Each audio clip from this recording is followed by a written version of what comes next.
Jagan Reddy YCP నాయకుల liquor అక్రమాలపై CID విచారణ. ఆంధ్రప్రదేశ్లో మరో కీలక పరిణామం చోటు చేసుకుంది. గత ప్రభుత్వ హయాంలోని మద్యం అక్రమాలపై కూటమి ప్రభుత్వం సిట్ ఏర్పాటు చేసింది. విజయవాడ పోలీస్ కమిషనర్ రాజశేఖర బాబు ఆధ్వర్యంలో 7 పోలీస్ ఉన్నతాధికారులతో సిట్ వేయడం ఆసక్తి రేపుతోంది. ఇంతకీ ఏపీ ప్రభుత్వం ఏర్పాటు చేసిన సిట్ లో ఎవరెవరున్నారు, సిట్ కు కూటమి ప్రభుత్వం ఎలాంటి ఆదేశాలు ఇచ్చింది అన్నది హాట్ టాపిక్ గా మారింది. ఏపీ రాజకీయాల్లో హీట్ ఏమాత్రం తగ్గడం లేదు. అధికార ప్రతిపక్షాల విమర్శలు ప్రతి విమర్శలతో పాలిటిక్స్ కాక రేపుతున్నాయి. మరోవైపు కూటమి ప్రభుత్వం వరుస నిర్ణయాలతోనూ మరింత ఏపీ వేడెక్కుతోంది. తాజాగా వైసీపీ హయాంలోని మద్యం అక్రమాలకు సంబంధించి కీలక పరిణామం చోటు చేసుకుంది. ఈ కేసు దర్యాప్తును వేగవంతం చేసేందుకు ఏపీ ప్రభుత్వం సిట్ ను ఏర్పాటు చేసింది. సిట్ చీఫ్ గా విజయవాడ సిపి రాజశేఖర బాబును నియమిస్తూ ఆదేశాలు జారీ చేసింది. సిట్ సభ్యులుగా ఎర్రచందనం task force SP Subbarayudu, additional ఎస్పీలు కొల్లి శ్రీనివాస్, శ్రీహరిబాబు, డోన్ డిఎస్పీ శ్రీనివాస్, సిఐలు శివాజీ, నాగ శ్రీనివాసులను నియమించింది. దానిలో భాగంగా 2019 అక్టోబర్ నుంచి 2024 మార్చి వరకు జరిగిన మద్యం అక్రమాలపై ఎంక్వైరీ చేయాలని 7 సభ్యుల సిట్ బృందానికి ఆదేశాలు ఇచ్చింది.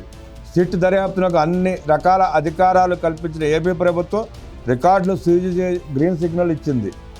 ఇక జగన్ ప్రభుత్వ హయాంలో ఏపీ స్టేట్ బేవరేజెస్ కార్పొరేషన్లో జరిగిన అవకతవకలపై గతంలో ఏపీ సిఐడి కేసు నమోదు చేసింది.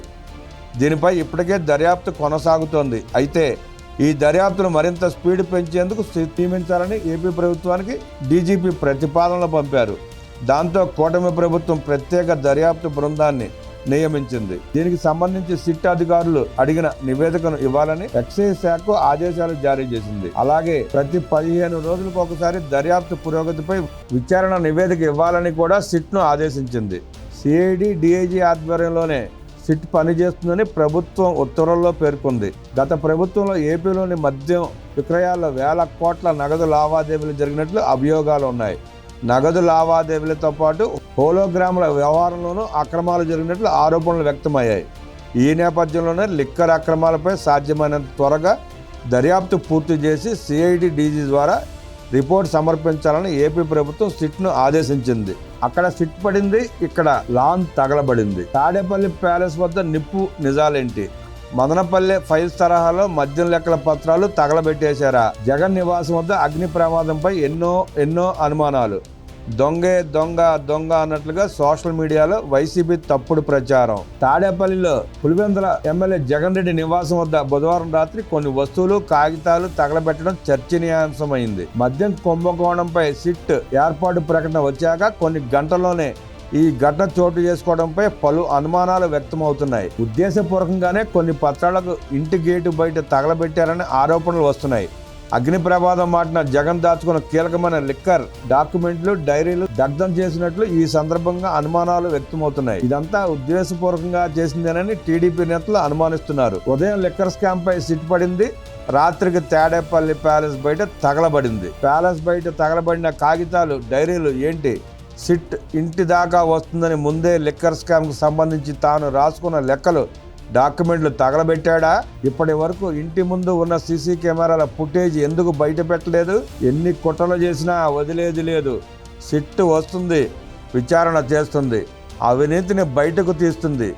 Get ready, stay tune to Tadepalli files అంటూ టీడీపీ నేతలు వ్యాఖ్యానిస్తున్నారు. మద్యం కుంభకోణంపై దర్యాప్తునకు ఏర్పాటు చేసిన సిట్కు విజయవాడ పోలీస్ కమిషనర్ రాజశేఖర బాబు నేతృత్వం వహిస్తున్నారు. ఈ కేసులో ఎంతటి వారు ఉన్నా వదలవద్దని, ఎవరినైనా ప్రశ్నించాలని పేర్కొంటూ ప్రభుత్వం విశేష అధికారాలు ఈ సిట్కు కట్టబెట్టింది. అంతేకాదు ఎంత వారినైనా అరెస్ట్ చేసే అధికారం కూడా కల్పించింది. ఈ పరిణామం జరిగిన కొన్ని గంటల వ్యవధిలోనే తాడేపల్లి ప్యాలెస్ వద్ద అగ్గి రాజుకోవడం, దీనిలో కొన్ని ఫైళ్లు, డైరీలు కూడా తగలబడడం వంటివి అనేక సందేహాలకు తావిస్తోంది. మదనపల్లె ఫైల్స్ దహనం తరహాలో తాడేపల్లి ప్యాలెస్లో పోగుబడిన లెక్కల చీటీల మొత్తం వదిలించుకోవాలని చేసిన ప్రయత్నంలాగా కనిపిస్తోంది అనే చర్చ జరుగుతోంది. జగన్ రెడ్డి తాడేపల్లి ప్యాలెస్ దగ్గర కిలోమీటర్ వరకు స్పష్టంగా చిత్రీకరించగల సీసీ కెమెరాల వ్యవస్థ ఉంది.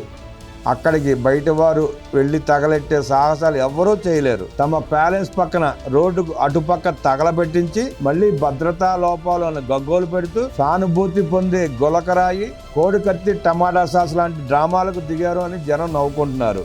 మద్యం కుంభకోణంపై తాజాగా సిట్ ఏర్పాటుతో ఈ విషయంలో ప్రభుత్వం సీరియస్గా ఉన్నట్లు వెల్లడి కావడంతో జగన్ రెడ్డిలో కంగారు మొదలైందని అంటున్నారు.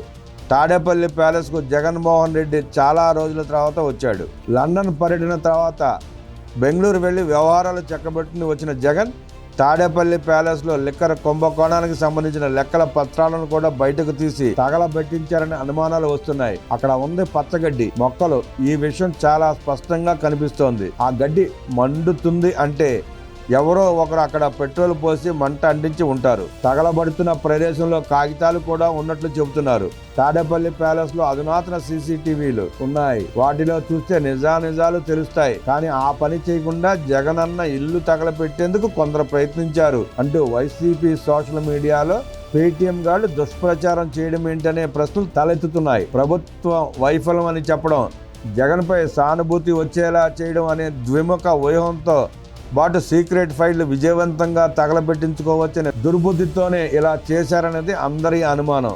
అసలు అక్కడ మంటలు చెలరేగడం, దాన్ని ఆర్పేందుకు ప్రయత్నించకుండా జగన్ రెడ్డి సెక్యూరిటీ సిబ్బంది దాన్ని వీడియో తీయడం లాంటి చర్యలు మరిన్ని అనుమానాలకు తావిస్తున్నాయి. మంటలు ఆర్పేందుకు ప్రయత్నించాల్సిన జగన్ రెడ్డి సెక్యూరిటీ వాళ్ళు ఇద్దరు మాత్రమే మంటలు ఆర్పుతుంటే దాదాపు 6 వీడియోలు తీసే పనిలో ఉన్నారు. సెక్యూరిటీ వాళ్ళు మంటలు ఆర్పాలా లేక వీడియోలు తీయాలా? ఈ ప్రశ్నకు మాత్రం సమాధానం లేదు. ఫిర్యాదు ఇచ్చి తాడేపల్లి ప్యాలెస్ సీసీ కెమెరాల ఫుటేజ్ ఇచ్చి జగన్ సహకరిస్తే ప్రభుత్వం ఈ విషయంపై దర్యాప్తు చేయవచ్చు. ప్రభుత్వం తాడేపల్లి ప్యాలెస్ లోని సీసీటీవీ ఫుటేజ్ ని స్వాధీనం చేసుకుని విచారణ జరిపితే కానీ అసలు విషయం బయటకు రాదు. అయితే ఈలోపు సీసీటీవీ ఫుటేజ్ ని ఉంచుతారా, తీసేస్తారా అనేది కూడా అనుమానాస్పదంగానే ఉంది.